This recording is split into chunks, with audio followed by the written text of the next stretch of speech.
উত্তরবঙ্গের দুবারের মন্ত্রী, দাপুটে মন্ত্রী গৌতম দেব এবং মেয়র তাকে হারালেন। প্রথমেই জানতে চাইবো যে এই উপলব্ধির জায়গাটা যে কেমন লাগলো এবং ফিরে আসা যায় এভাবে লড়াই করে। আমার কাছে রাজনীতির তে নির্বাচন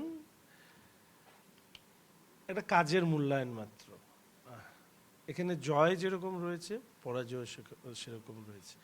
আমি প্রথম দিন থেকে বলেছি যে এটা মেয়র ভার্সেস বিধায়কের লড়াই নয়, এটার প্রেক্ষিতটাই অনেক বড়।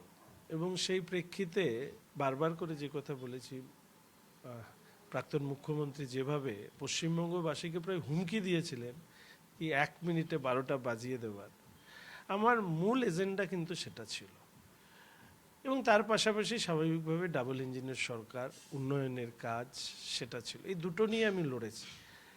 এবং সেটা লড়তে গিয়ে অনেকেই ভেবেছিলেন যে এটা মেয়র বিধায়কের লড়াইয়ের মধ্যে সীমাবদ্ধ রাখতে।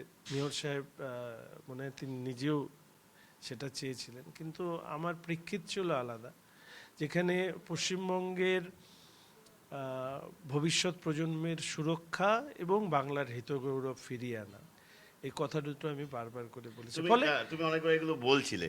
এই জয়ের পর আজকের দিনটা কি একটু অন্যরকম, মানে নতুন সূর্যোদয়, একটু নতুন করে ভাবা, সারাদিন করবেটা কি, কি কি কর্মসূচি না, থাকছে? বেসিক্যালি এতদিন তো বিরোধী রাজনৈতিক দলের বিধায়ক হিসেবে কাজ করেছি। এবার রাজ্য পরিচালনা যারা করবে তাদের হয়ে কাজ করব। দুটো দুটো ক্ষেত্র। একটা পিঠের কাজে আমি ব্যক্তিগতভাবে মনে করি সফল, 100% সফল। আর আরেকটা পিঠের কাজের মূল্যায়ন মানুষ 2031-এ করবে। আজকে সারাদিন কি কর্মসূচি? আজকে অ্যাকচুয়ালি চেয়েছিলাম একটু ঘুমাবো, কালকে কয়েকদিন ঘটনা, অমানসিক পরিশ্রম গেছে। অমানসিক পরিশ্রম গেছে। 3টের দিকে শুয়েছি, বাবা স্কুল যাবে, ফলে বাবা স্কুল যাওয়ার জন্য উঠে যেতে হয়। তো ওকে রেডি টেডি করে মোম দেয়, আমি পৌঁছে দিয়ে আসি।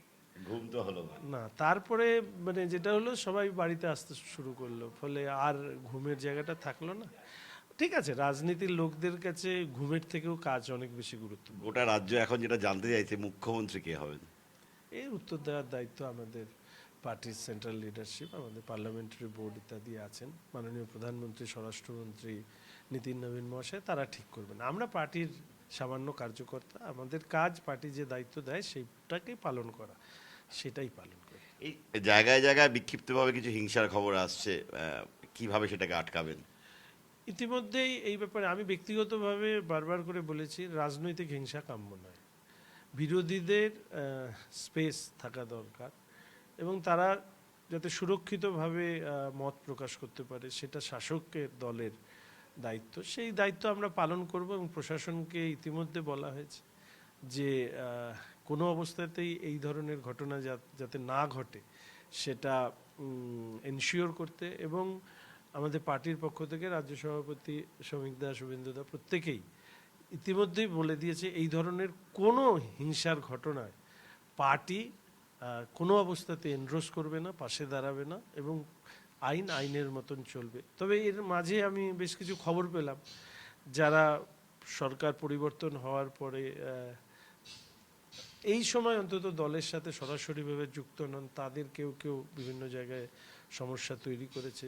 সেটা সংখ্যায় খুব কম হলেও এই ব্যাপারেও আমরা সতর্ক আছি। আমি অনুরোধ করব ভারতীয় জনতা পার্টির কার্যকর্তাদের কাছে, মানুষ হৃদয় উজাড় করে ভোট দিয়েছে, আমাদের আচরণ যাতে কোথাও কোনোভাবে আঘাত না লাগে সেটাকে কিন্তু রক্ষা করবার দায়িত্ব আমাদের। আহ, তৃণমূল বলেছিল বদলা নয় বদল চাই, কিন্তু বাস্তবে মাটিতে দাঁড়িয়ে মানুষের জনরোষ তৃণমূলের ক্ষেত্রে আছে বললো।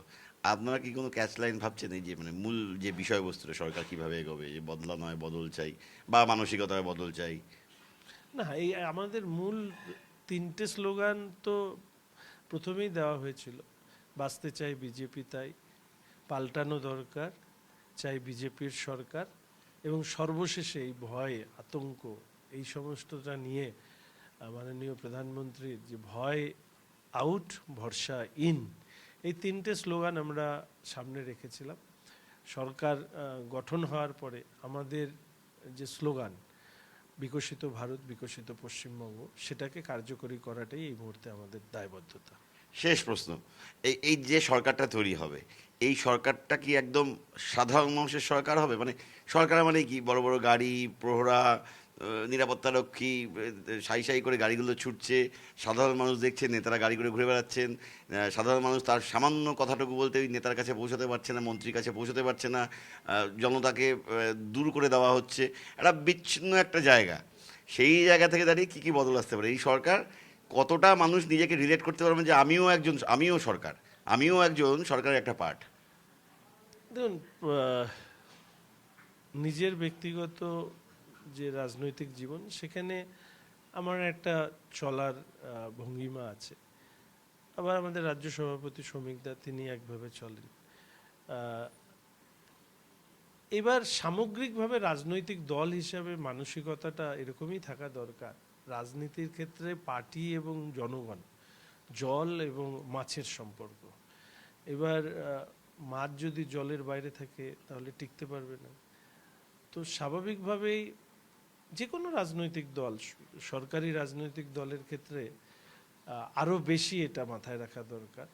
এবং আমি আশা করি ভারতীয় জনতা পার্টির জনপ্রতিনিধিরা, পার্টির কার্যকর্তারা, সংগঠনের নেতৃত্বরা দীর্ঘদিন ধরে এই অভ্যেসের মধ্যে দিয়েই যাচ্ছে। ফলে স্বাভাবিকভাবে জনগণ এবং সরকার এই দুটোই একত্রে তালমিল করে এগিয়ে চলবে বলে এবং এই আশা রাখি। অভ্যাসগুলো যেন কারোর ক্ষেত্রে পরিবর্তন না হয়। একদম একদম। আর ক্ষমতা প্রদর্শনের নয়, ক্ষমতা মানুষকে পরিষেবা সুযোগ দেওয়ার। করে দেওয়া, তাদের পরিষেবা দেওয়ার জন্য। ক্ষমতা প্রদর্শন কোনো অবস্থাতেই কোনো মানুষই পছন্দ করে না।